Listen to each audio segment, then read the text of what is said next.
alunos do Aula Paraná, bem-vindos a mais uma aula de matemática e eu sou o professor Diego Boing. Só que antes da gente iniciar a nossa aula, vamos falar um pouquinho aqui dos nossos recadinhos, né? Você que é um aluno que tem acesso ao Classroom, eu sugiro que vocês façam as atividades postadas pela SED para garantir a sua presença e também, de repente, se o seu professor anda postando atividade para vocês, faça também para garantir a sua nota, beleza?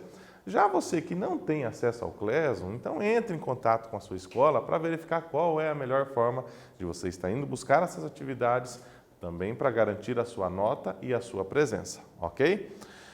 E também nós temos, né, o terceiro recadinho, que é sobre o Google Meet. O que é o Google Meet? São videochamadas, né, feitas pelo Google Meet, que os professores estão marcando com os alunos para poder atender aí a necessidade dos alunos, ok? Então fica de olho lá no Classroom, né, ou entre em contato com a escola para verificar quais são os horários que os professores estão disponibilizando essas aulas para vocês, ok? Beleza? Então vamos à nossa aula. Na aula passada a gente viu porcentagem e probabilidade, né? Na aula de hoje, a gente vai fazer uma retomada de função do primeiro grau. Lá, um bom tempo atrás, a gente já falou de função do primeiro grau. Então, hoje a gente vai relembrar aí um pouquinho sobre função do primeiro grau, ok? Dá uma olhadinha aqui.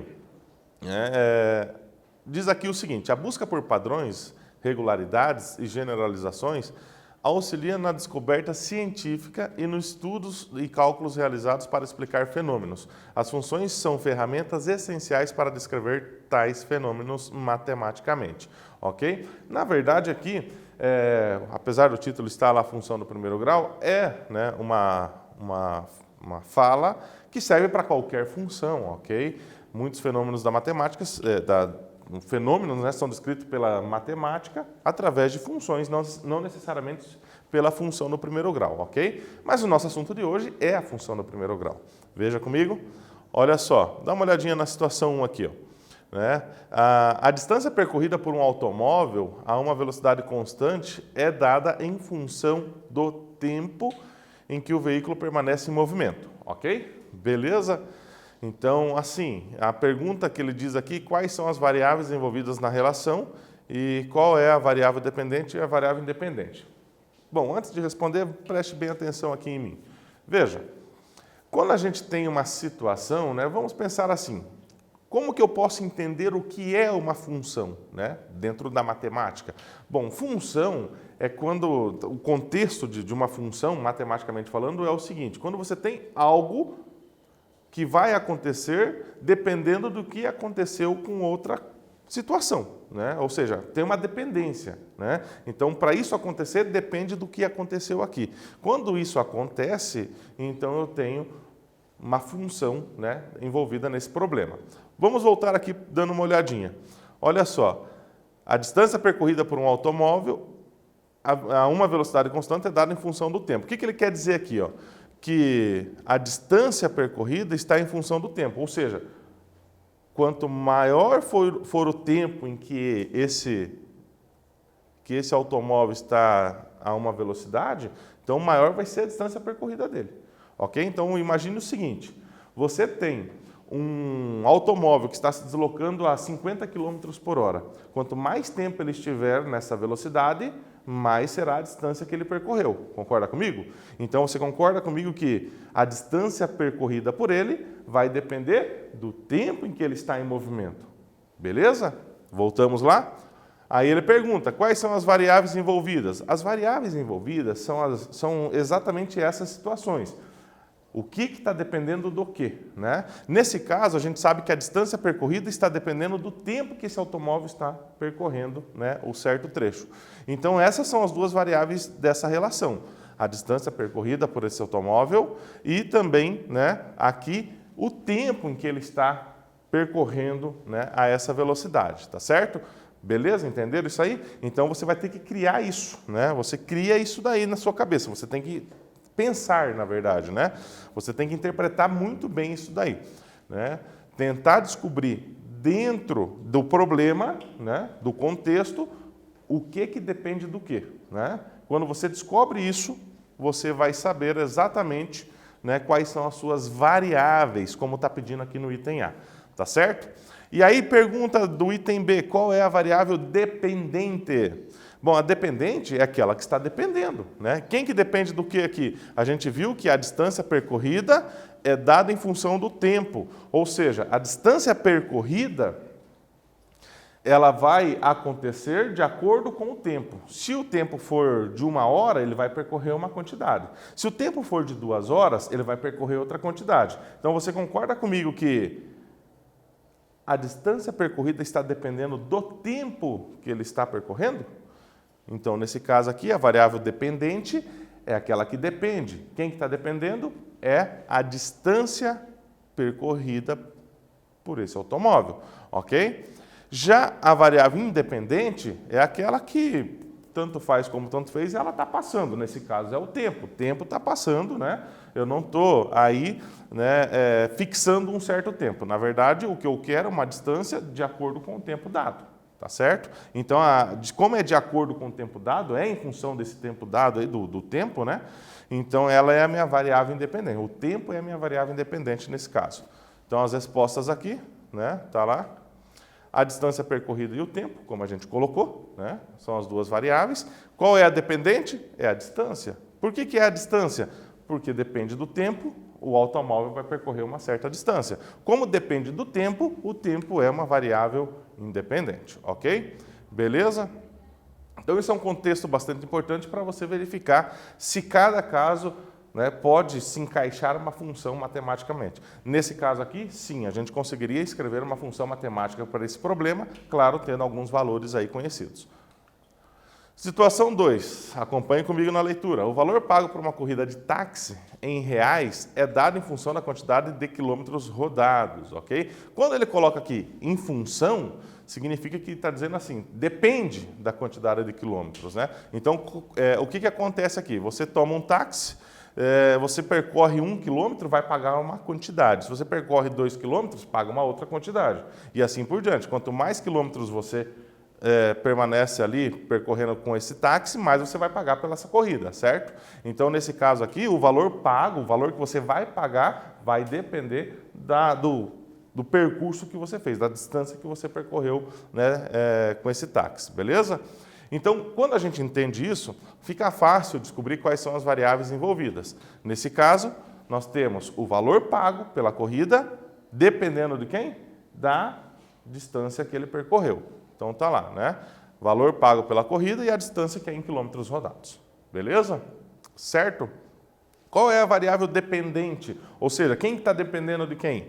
É o valor pago pela corrida, que depende dos quilômetros rodados, ou os quilômetros rodados dependem do valor pago? Nesse caso, o valor pago está dependendo de quantos quilômetros foram rodados aí, né? Ou seja, a distância percorrida por esse táxi. Então, variável dependente, valor pago. Está lá, valor pago. Ok? E a variável independente?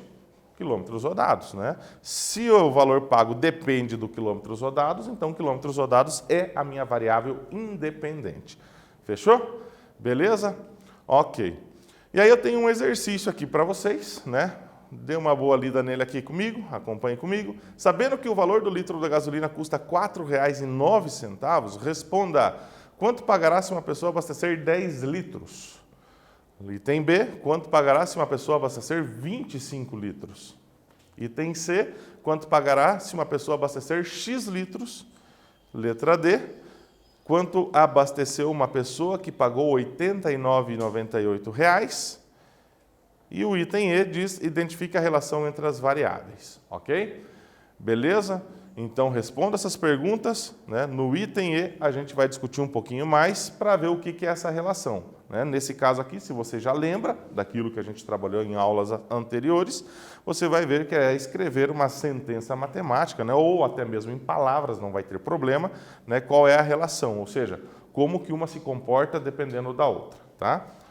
Vou aguardando aqui e já volto com a solução.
E aí, conseguiram? Veja aqui. Bom, não é tão difícil, né? Se você sabe que cada litro custa R$ 4,09, o que acontece se eu abastecer 10 litros dessa gasolina? Bom, é simples, né? Pego R$ 4,09, que custa 1 litro, e multiplico por 10, não é isso? Basta fazer a multiplicação. A mesma coisa no item B, né? Quanto que uma pessoa vai pagar por 25 litros? Multiplique R$ 4,09 por 25, é bem tranquilo, bem fácil, né? Ok? Então tá aí, ó. Quanto pagará se uma pessoa abastecer 10 litros? R$ 4,09 multiplicado por 10. Quando você faz essa conta, essa multiplicação vai dar R$ 40,90. Beleza? Simplesinho, né? O item B, quanto pagará se uma pessoa abastecer 25 litros? R$ 4,09 multiplicado por 25 litros, ok? Que dá um total de R$ 102,25, tá? Vamos pensar assim, né? Se a gente for voltar ali para o item A, o que vai acontecer? Ele está te perguntando quanto que uma pessoa vai pagar por abastecer 10 litros. Bom, se cada litro é R$ 4,09, você tem que imaginar, né? Bom, para 1 litro, R$ 4,09. 2 litros, outros R$ 4,09. 3 litros, outros R$ 4,09. Ou seja, quantos R$ 4,09 eu terei? São 10 R$ 4,09. Por isso que a gente faz essa multiplicação. O princípio da multiplicação é esse, né? Então, a gente multiplica o valor que você paga por litro pela quantidade de litros, beleza? Isso facilita a gente responder aqui o item C. Volta aqui comigo. Veja, né? Observe que para obter o valor pago, a ser pago, multiplicamos o valor por 1 litro, né, pelo total de litros abastecidos. Então, o item C pergunta, o que acontece se uma pessoa abastecer X litros? Mas que raio de pergunta é X litros? Quanto que é X litros? Bom, eu não sei quanto que é X litros.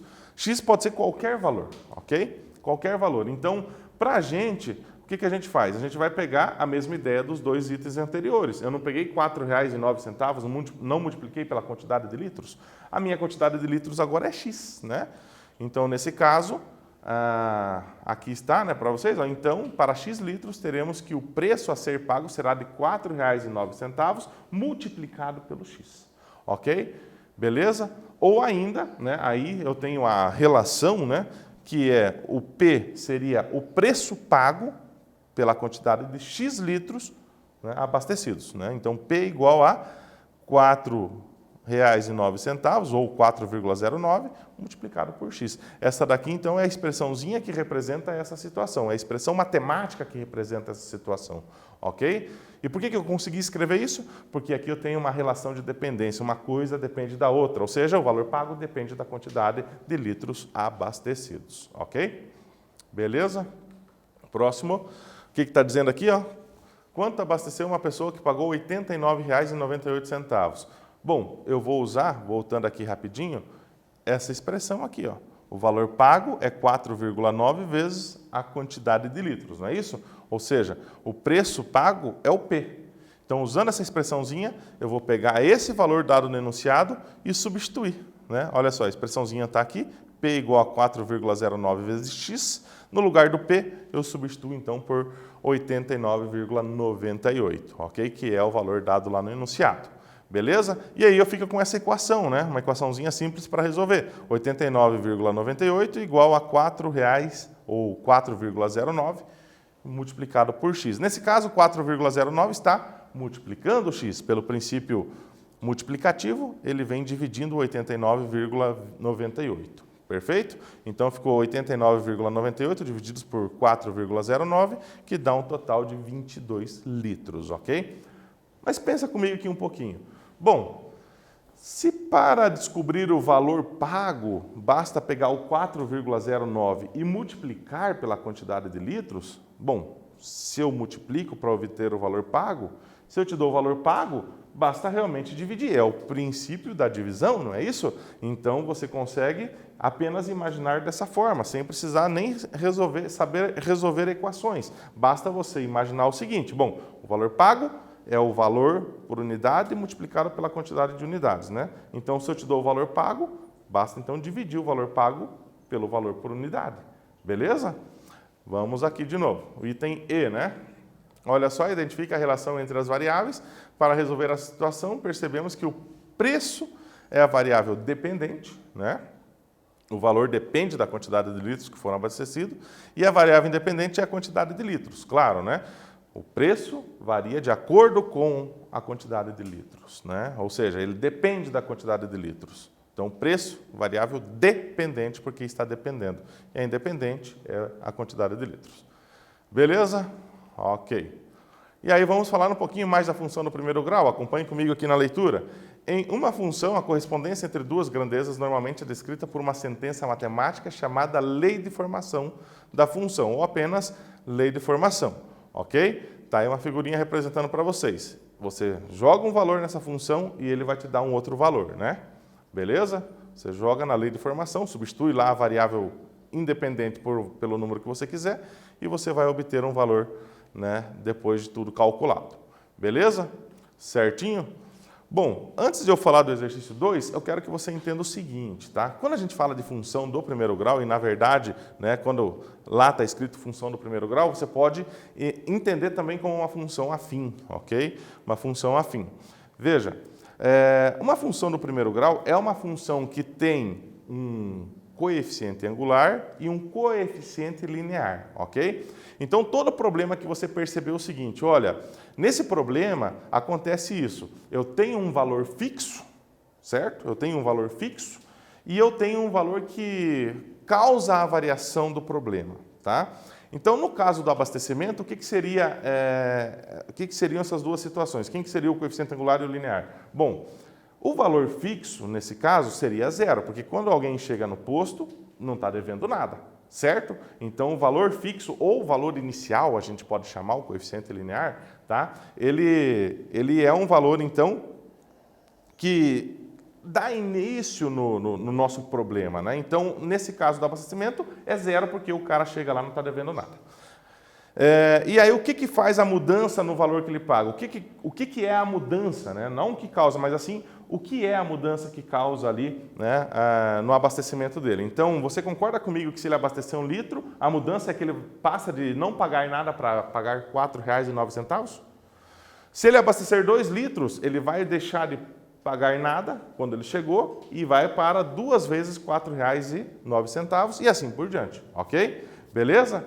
Então, assim, quando a gente fala de função do primeiro grau, você tem que entender bem essas duas situações, o valor inicial e o valor que causa a variação, beleza? Pensa nisso e tenta responder isso daqui. Eu já volto com a solução.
E aí? Veja, antes da gente corrigir o exercício, dê uma olhadinha aqui, né? O que eu estava falando da função do primeiro grau, função afim, né? Então ela tem essa característica, y igual a x mais b, onde a é o coeficiente angular, b é o coeficiente linear. O b é aquele valor inicial que eu falei para vocês, ok? E o a é aquele valor que causa a mudança no valor da função. Nesse nosso caso aqui, ó, veja, o coeficiente angular, que é o a, aqui ele sempre está multiplicando o x. O x está aqui. Quem que multiplica x? O 2,5. Nesse caso, o 2,5 é o coeficiente angular. Tá? E o outro valor aqui é o 4,25, né, é o coeficiente linear. Então, sem ler ali o problema, eu já sei que nesse caso, esse é o valor inicial, ou um valor fixo, né? E esse daqui é o valor que causa a variação da minha função. Certo? Beleza? Vamos lá para o nosso problema. Quando você sabe isso, você consegue escrever a lei de formação de uma maneira bem fácil, tá? Pelo menos na função afim. Então, está dizendo ali, né, que em determinada cidade a corrida de táxi é cobrada de acordo com uma taxa inicial. Opa, olha só, taxa inicial, o valor inicial é o coeficiente linear, como eu mostrei no quadro para vocês, né, conhecido como bandeirada, acionada aí, ou melhor, adicionada a uma parcela variável de 2,50. Ou seja, o 2,50 é o nosso coeficiente angular, porque é ele que causa a mudança no valor da nossa função. Ok? É 2,50 por quilômetro rodado. A função f que relaciona o valor y a ser pago pela corrida em reais com a quantidade x de quilômetros rodados é dado pela lei de formação que está aí e ele pede para determinar o valor pago por uma corrida caso sejam percorridos 25 quilômetros. Bom, fácil, né?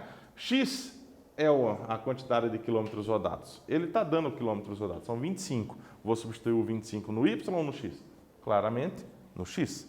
Olha só, x igual a 25, a lei de formação está aqui, substitua o x por 25, resolva a multiplicação primeiro, 2,5 vezes 25 dá 62,5, e aí você soma o 4,25 com 62,5, vai dar um total de 66,75. O que é isso daqui? Se ele percorrer 25 quilômetros, ele vai pagar um total de R$ 66,75.